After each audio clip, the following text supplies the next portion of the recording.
In this segment, we're going to cover some safety tips on anytime you're working on an automotive vehicle. Anytime you work with any type of tools, hand tools, cleaners, anything of that nature, you want to make sure that you have eye protection on. I wear corrective lenses, so I've always got mine.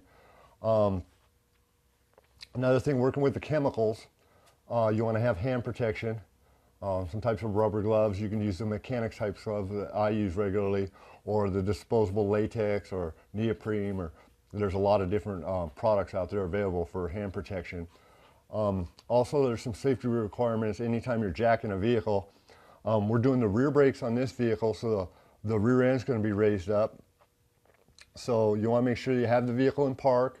The parking brake set at this time. We'll later need to release it to do some of the servicing, but prior to jacking up, we want to make sure that's set. Another tip on jacking concerning safety: when you're raising the rear of the vehicle, you want to make sure that the front vehicles are pointed directly forward on the car. They're not at this time, and we'll correct that issue before we jack it up.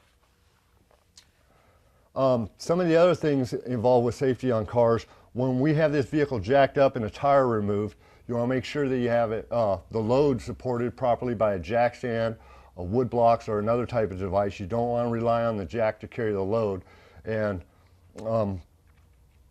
placing the jack stands underneath will stabilize it and allow you to work on the vehicle safely. Anytime you're up underneath the vehicle, you want to make sure that you have the system of jack stands properly placed under good strong frame points, so the vehicle's not going to rock or move, or in any way you have a chance of coming off those jack stands, falling down and injuring you.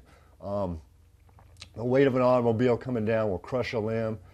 It can seriously injure and or kill you. So it's real close you pay attention to what you're doing when working around vehicles that are jacked up, especially if it involves you being underneath them. That should conclude our safety segment. Please watch our next segment on jacking the vehicle.